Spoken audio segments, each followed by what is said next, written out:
Welcome to Built with Flutter. I'm your host, Matt Carroll.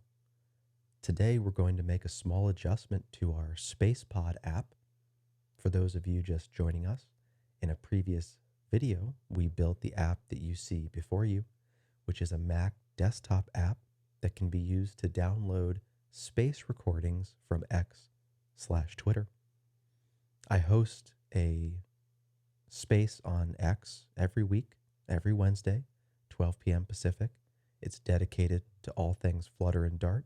And after every one of those spaces that we host, I want to download the episode so that I can release it as a podcast episode. That's what this app allows me to do. You'll notice that the existing app has a loading page, which uses Flutter's traditional Cupertino progress indicator or Cupertino activity indicator, as the name actually resembles with the widget. The problem is, this isn't really what I had envisioned in the design. In the design, I wanted a circle of smaller circles where some of those circles were brighter and the bright circles spin around the other circles. Now, this indicator might exist on Pub in a package somewhere, but because we are Flutter developers, why not try and build it ourselves? That's what we're going to do today. As I look at this widget, I think of two major approaches we could take. One approach is to create a series of round containers. In other words, use widgets for every one of those circles and then change each widget's color over time. Another approach would be to create a custom painter which draws circles directly to the canvas, and then once again the painter repaints every time we move the brightness or the color of each of those individual circles.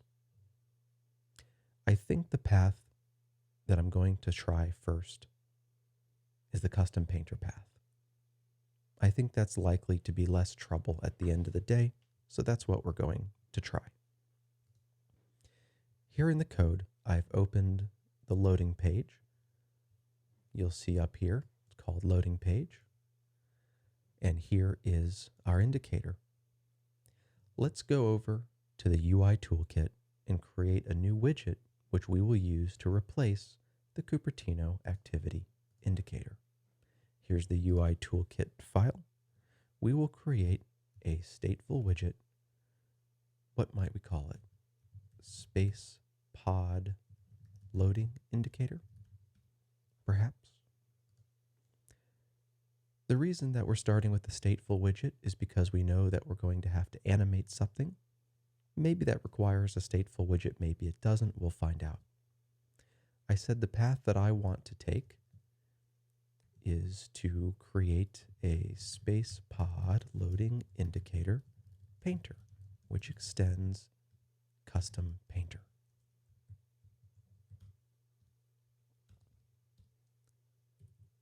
For the moment, we will always repaint. We can come back and optimize that later.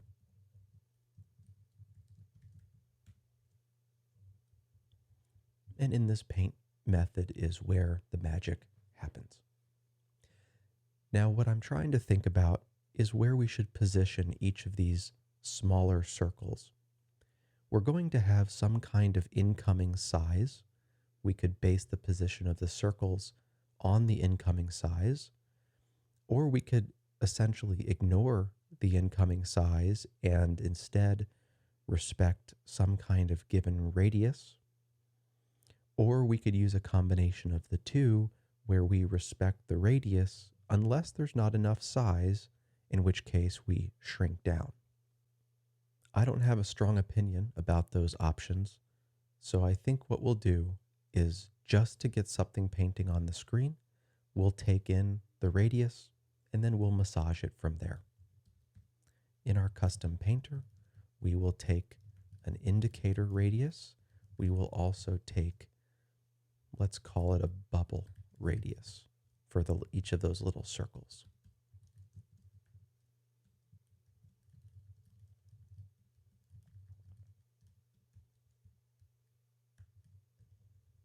And then in our widget, we will return a custom paint. And the painter will be a space pod loading indicator painter with an indicator radius. I'm curious what the radius of the Cupertino activity indicator is by default. By default, it has a radius of 10. I don't know if that's the radius to the inside or the outside or the middle. So it's kind of hard to make use of that number. Let's see what happens if we start with a radius of 10. And we'll have a bubble radius of 3, well, maybe 2. Then we're going to want a bubble paint, which will paint each of the bubbles. The color for the moment, let's make that a translucent white. We can get the specific color in a moment.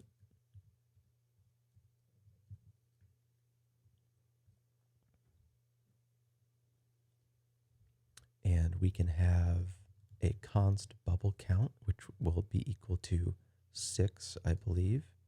No, it's 8. We have 8 bubbles, and then arc between bubbles is going to equal 2 times pi divided by bubble count. And is it bubble count minus 1 or is it bubble count? Let's see. We have 8 circles and we have 1, 2, 3, 4, 5, 6, 7, 8 gaps. Yes, 8 gaps. So we divide by bubble count, and that gives us the angle between each circle. Then for I is 0, where I is less than bubble count, we're going to actually draw the bubbles. We want to draw a circle. We know we're going to use the bubble paint. The radius is going to be bubble radius, and then we just need the center of each of our bubble circles. Now, what should that radius, or what should that offset be? Well, we know what our radius is, and we should know our angle. Therefore, well, the offset is going to have an x and a y.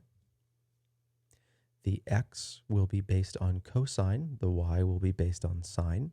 So if we think about x, the x value, now the angle that we actually want, we should start the angle at 0 if we want to use traditional sine and cosine math here.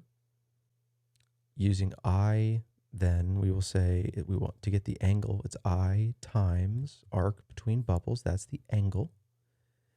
And then the cosine of that angle gives us our x fraction. And then we need to multiply that by the overall circle radius. That should be our x value. And then our y value uses sine. And that will actually paint from your perspective, it's going to paint from the x-axis in the counterclockwise direction, because that is the way that cosine and sine are calculated. At least I think. I think that's what we'll end up with. If not, we'll just keep massaging it until it works. Now, as for the size of the custom paint, let's take in the overall radius in our widget, which we will default to 10. And therefore,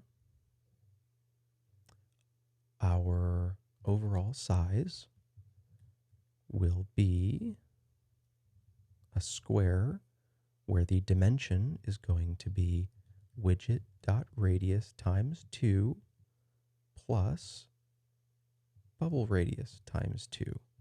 We can turn the bubble radius into a constant later if we want to.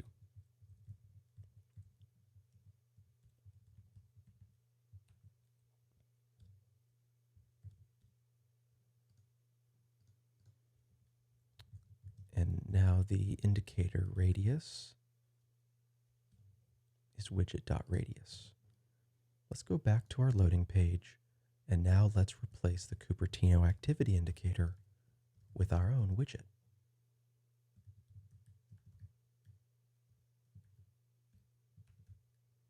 Let's save. Okay, we do have the dots. The only problem is it's not centered.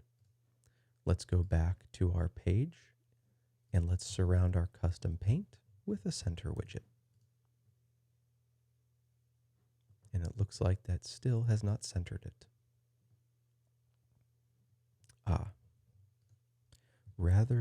Well, that center is probably fine, but we actually need to center our painting. We need an origin whose offset is going to be the center of our available size. And then our final offset for each small circle will be the origin, the center origin, plus the offset for each small circle. And now you can see we are centered. This all looks reasonable in terms of size and color at the moment. Now the question is, what do we do about highlighting? Before we worry about animating the highlight, we should figure out how we want to specify the highlight. Let us say, for the purpose of our own development, that each of these bubbles has a number. We start at 0, which is here on the x-axis, and we count 1, 2, 3, 4, 5, 6, 7. Now I will admit that numbering isn't ideal because our angles go the other way around. So perhaps we should order them the other way around. 0, 1, 2, 3, 4, 5, 6, 7, 8. Let's try to use that numbering system to apply a color to each dot.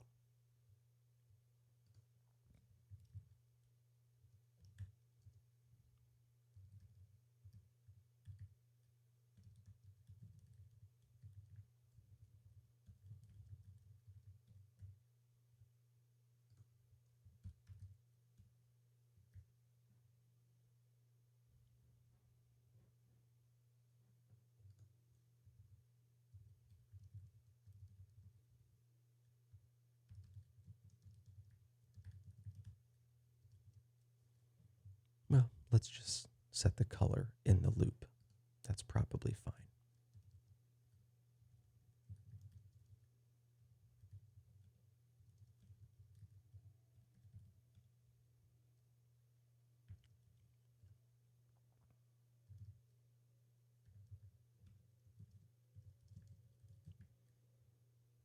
This will highlight exactly one circle. You'll see now that our circle 0 is highlighted. Let's go through the numbers manually. Up here, instead of 0, let's say 1. Okay, so that's interesting. So even though the math of sine and cosine expects your traditional coordinate system, your traditional 4 quadrants of the Cartesian coordinate system, because we are working on a computer screen, the positive y-axis goes down instead of up, which I didn't really think through that fact, and now I'm remembering that. And so this actually works out well for us because as we get larger in our index, the highlighted circle moves in the clockwise direction, which is what we want anyway. Now, the question is, how do we also highlight the 2 that come before it?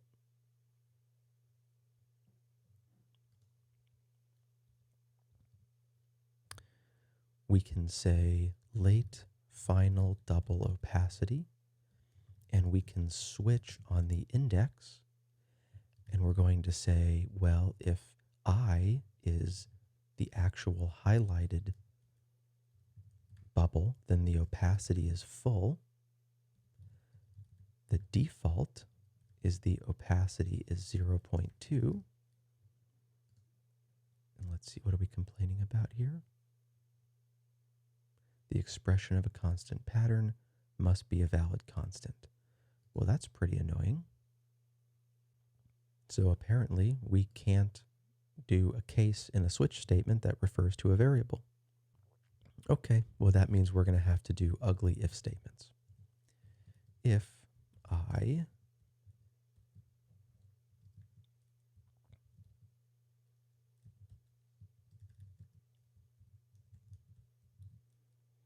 okay, this will get us back to what we just had. But we also want two other circles to be highlighted. If I is the highlighted bubble index -1, and this should be an else if, then the opacity will be something like 0.7. We'll play with those numbers. Else if I is the highlighted bubble index -2, then the opacity will be something like 0.4. And now you see that we have 3 highlighted circles, but they are probably not the correct brightness.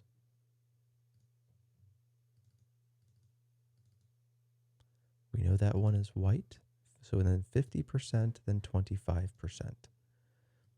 So 50% and then 25%. That's technically what we want.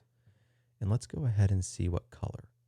Okay, and the base color is actually 10% opacity. Now we have the exact colors that we want from our design. And if we shift this index, we can see that it moves. But the problem is, what happens when we get numbers that are larger than our actual index? I suppose that we could, well, we could modulo this, because obviously we're going to put this number into a variable that becomes animated. But here's a problem. When our highlighted bubble is 0, the one before it is actually number 7, and the one before that is actually number 6. We want to come down here, and we want to take these calculations where we do -1 and -2, and we want to modulate it by the bubble count.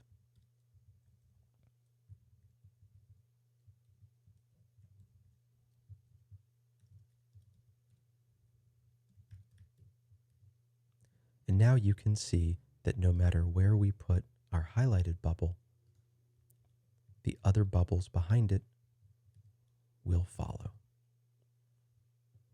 We now have all of the per frame visuals that we need for our indicator. Let us now animate. There are a number of ways we might choose to animate this progress indicator. I think what we're going to try is to simply wait a short period of time and then increase the index of the highlighted bubble.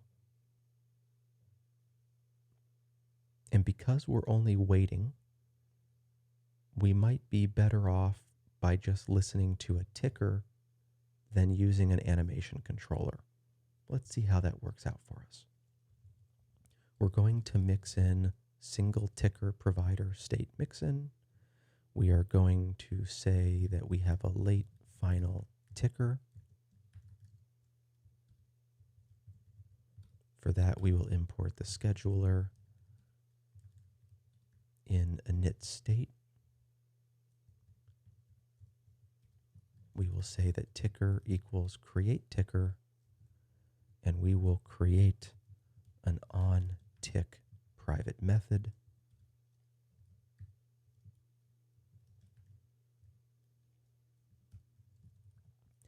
We also, of course, need to dispose our ticker when we're done so that we don't try to keep animating a widget that no longer exists.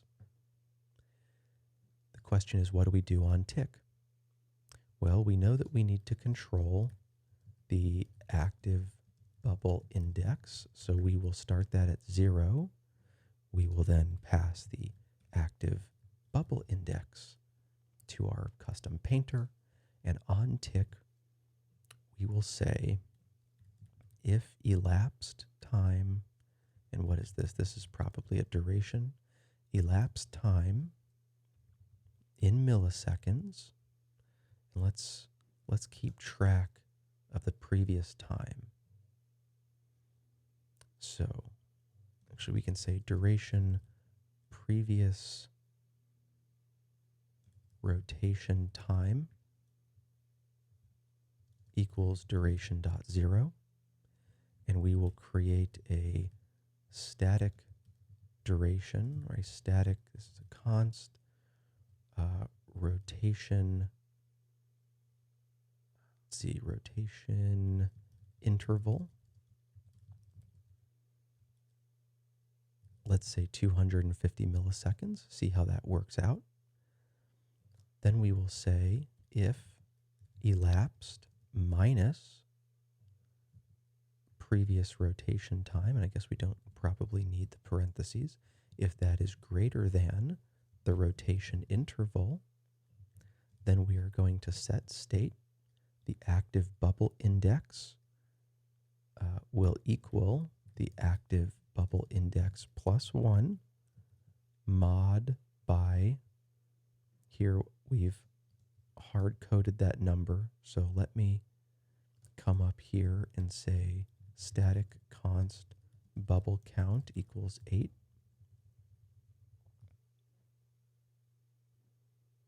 We will mod by bubble count.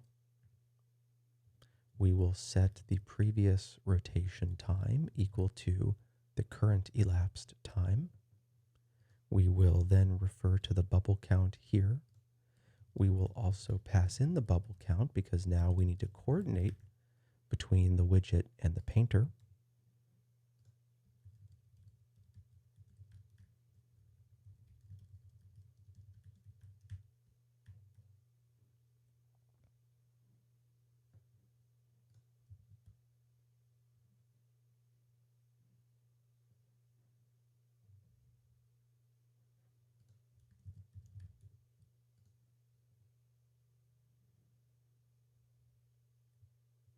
Okay.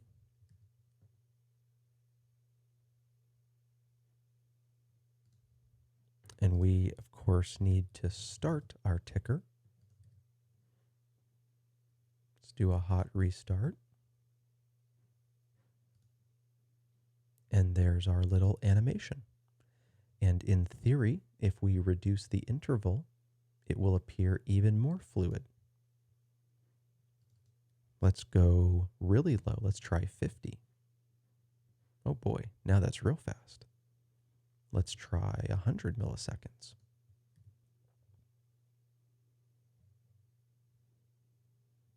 Maybe 80.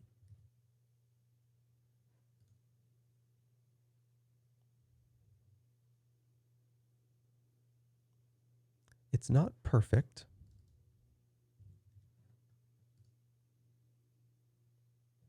Probably the more effective thing to do, actually, would be, well, one of two things.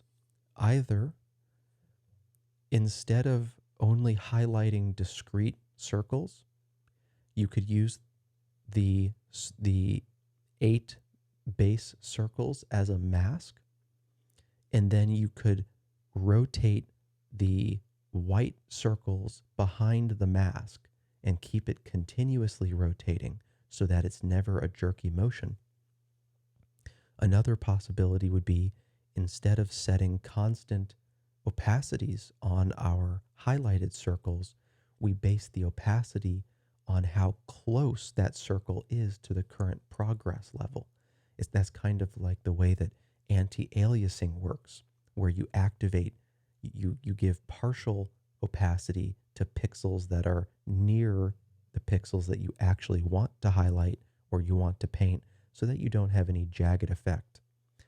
However, as far as I'm concerned, this is good enough for SpacePod. So that is how we created our desired little loading or activity indicator, loading indicator, whatever we want to call it. And in future videos, we will continue to build out certain widgets and behaviors that are needed for SpacePod. And of course, eventually we'll build things beyond SpacePod as well. This channel is dedicated to building all sorts of actual apps or useful tools that are rendered with Flutter.